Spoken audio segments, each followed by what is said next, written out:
This is Gabriel Gonzalez for Cageside Press, and I am here with ranked UFC flyweight contender Andrea KGB Lee.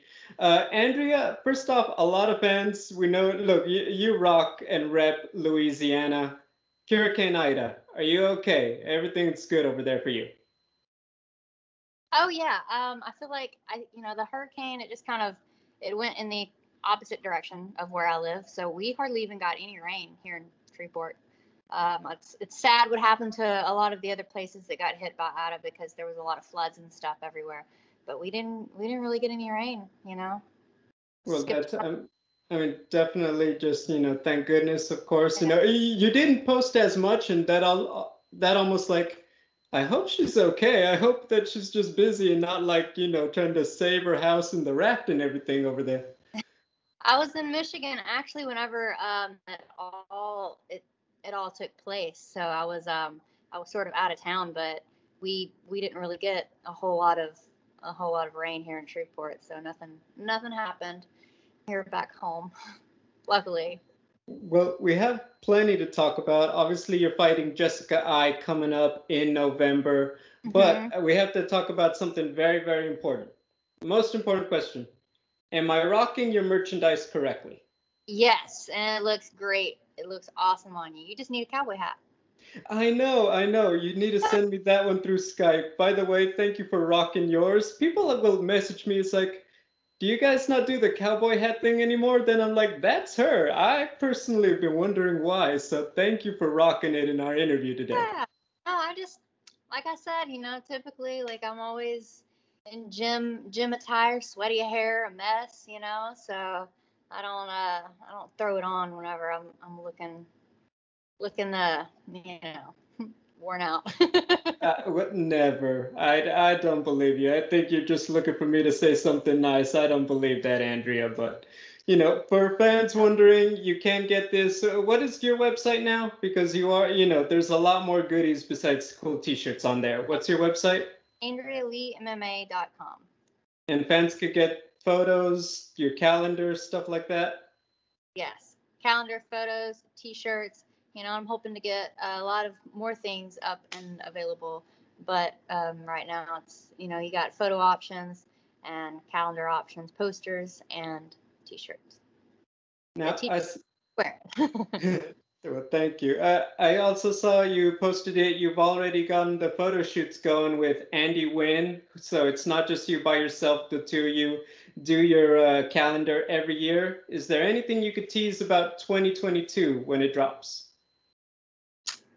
I think that it's just going to be a lot better than last year's. Last year, I kind of waited until December to do all of my photos for the year, and this year I'm trying to do it a little bit smarter and get them in a little earlier. That way, I'm not feeling rushed, and I just think that way I'll have better ideas. You know what I mean? Yeah. I mean, I'm sure people were okay with last year's calendar, but I wasn't the happiest with it. So I was like, this year I'm going to try to be a little better with my time and get these photos done before the end of the year. So. Can I ask how? Because we saw the teasers. Everyone looked fantastic. It looked like, oh, this is a great way to spend the year. What didn't you like about it? Um. Well, I mean, just a lot of them were rushed. And because I did a lot of the photos in December, I didn't really get to tan. I didn't get to have a tan. I was not really in fight shape. I mean, I did fight around that time, but it was probably I think it was like a couple of weeks after my fight. So, I'm not like as toned and as fit or abs aren't popping type of thing, so just sort of like natural me, which is fine, that's always good, but I like a more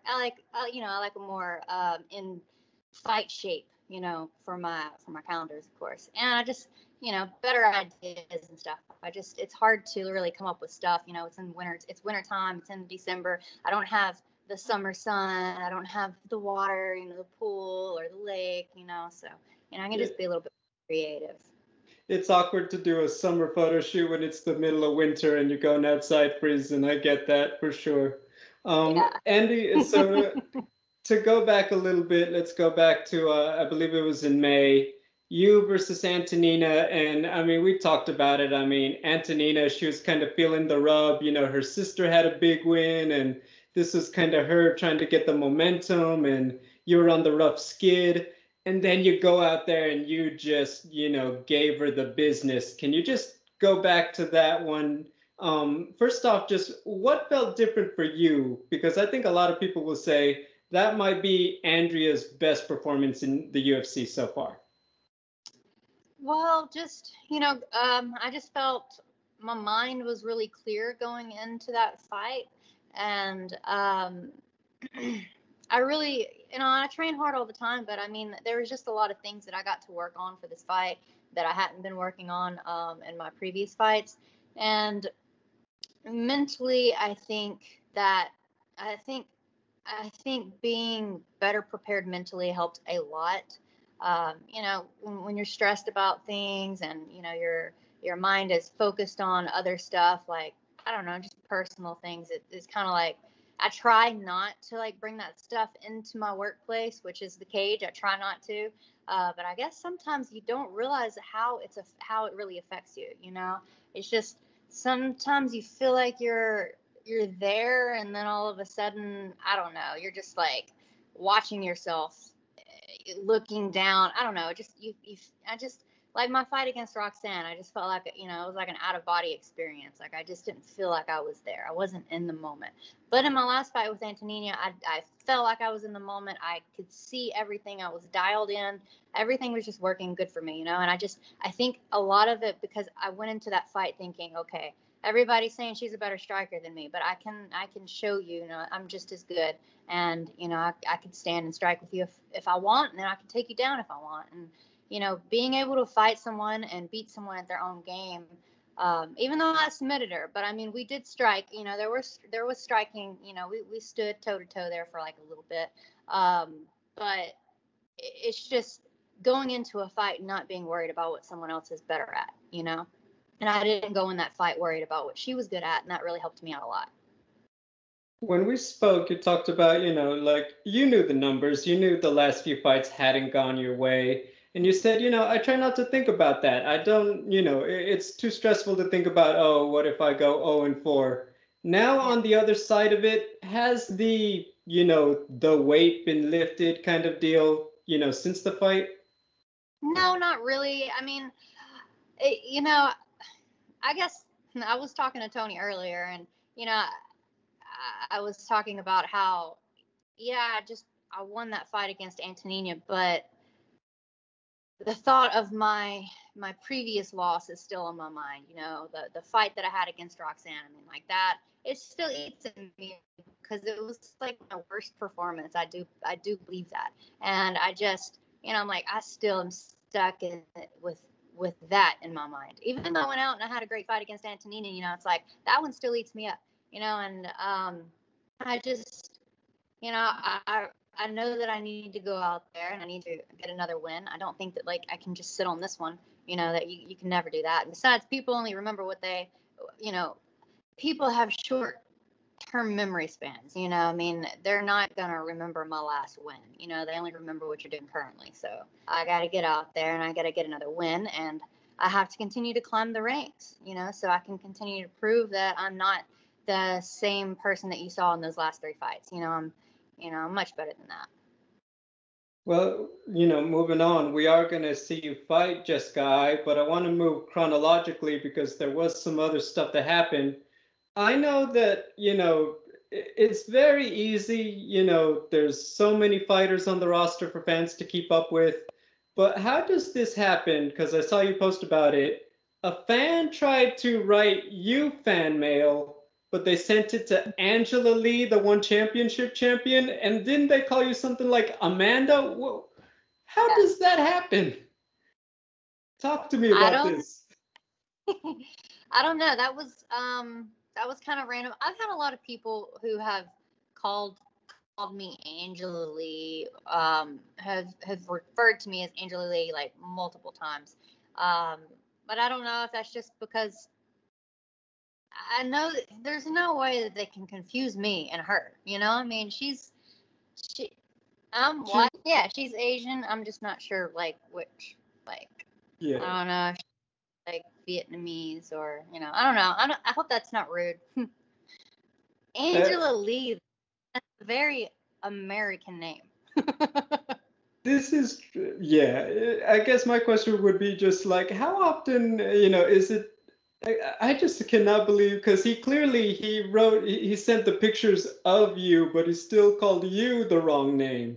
Yeah, I can't really explain it. I mean, my name is Andrea. Obviously, I'm not Amanda. I'm not Angela, but it is weird. You sent fan mail that was supposed to be sent to me to Angela and then called me Amanda. That's too funny. And I'm glad she posted that and sent it to me because that was a good laugh for myself. So, like a lot of people call you Angela, do you think a lot of people call her Andrea, maybe? I wonder that.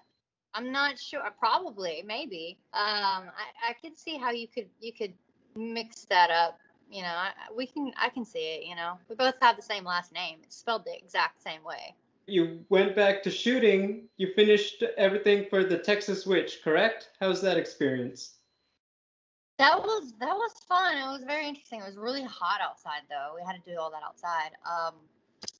But I had, a quick role. I got to play the young version of the Texas Witch. I got to sacrifice somebody, which um, it was an adult, so y'all don't have to worry. No babies were killed, or I mean, no pretend babies were killed.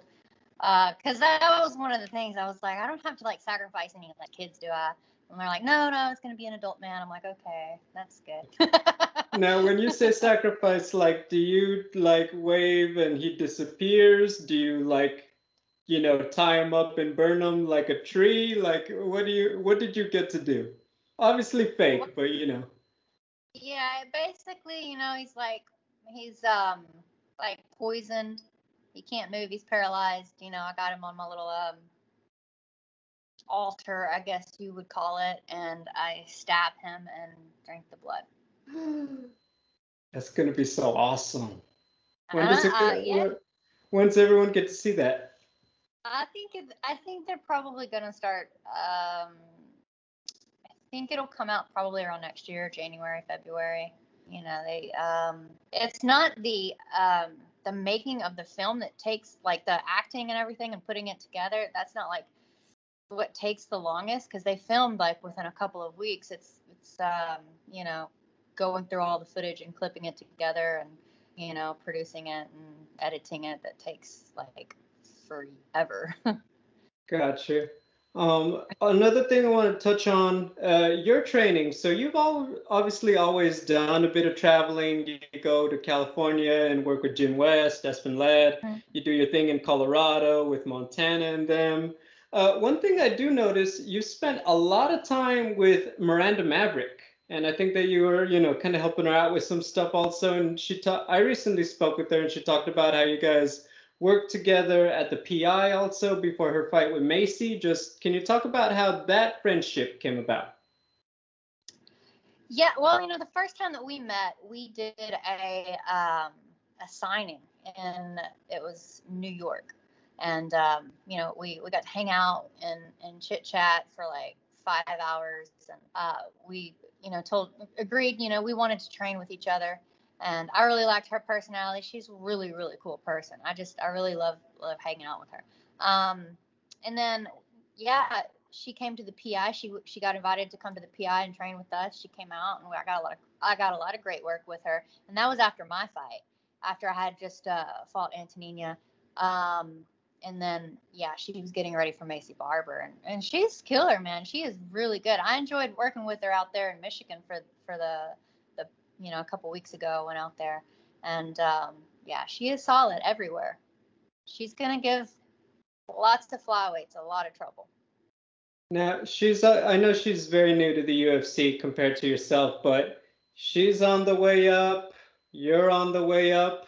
I mean, Andy, there's only so many flyweights to go around. If your manager says, Andrea, they want to make you versus Miranda, what are we going to say? What's the response? Um, you know, I like Miranda a lot, and I would love for us to be able to continue to be training partners. So I don't know. I mean, I guess that would depend on her. I honestly would prefer to not have to, kind of like, I mean, if we had to beat each other out for like the opportunity to fight for the belt, I mean, if we're both like up there in the top 5 or, then I think that would make sense. But I mean, I would love to, continue to be able to like train with her. And I just, I don't want to have to fight Miranda. So if I was asked, I would probably turn it down. But I mean, if she wanted to, then I would accept it. And then obviously, Andrea, like I said, fighting Jessica Eye this November.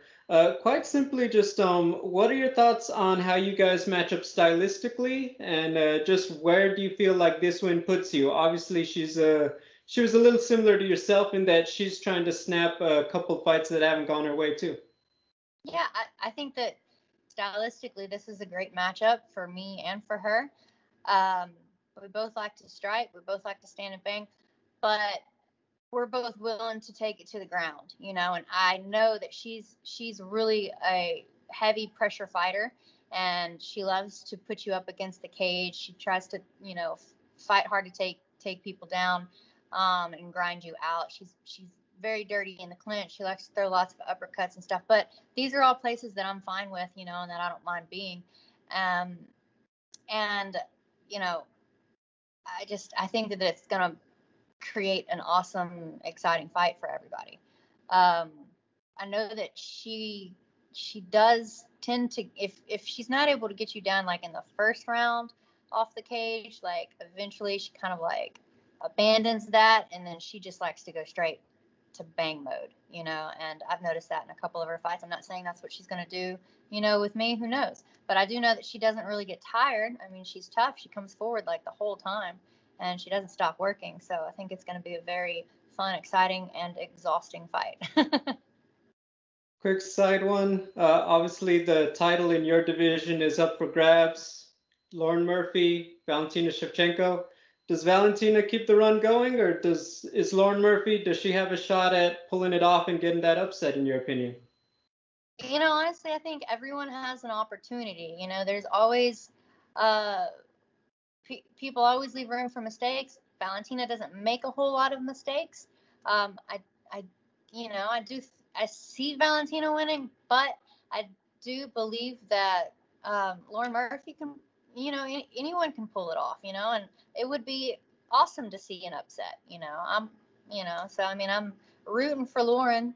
She deserves it. She's fought hard. She's been in the UFC for a long time. She's been fighting forever, and I would love to see Lauren, get the strap, just because, she deserves it, But well, I mean, Valentina, of course, deserves it. I mean, she's the reigning champion, and she just, she's been there and she's defended it every single time. But it would be nice for someone, like Lauren Murphy to, be seen with the title. Well, I would say that kind of sets up, hey, Andrea Lee and Lauren Murphy, the controversial decision in Texas. I mean, perfect time to run it back. I mean, I'm just saying. I'm not Sean Shelby over there, but I got some good ideas too. You know what I mean? I'm not against that either. I'm 100% for that. But I'm sure that if she did get the title, I wouldn't be the next one in line to get the rematch or to get the match, So I gotta continue working my way up. Well, Andrea, like I said, we're looking forward to it. I think stylistically, you and Jessica is a fun fight, and I know a lot of fans are going to enjoy it. So best of luck, and thank you always for the time.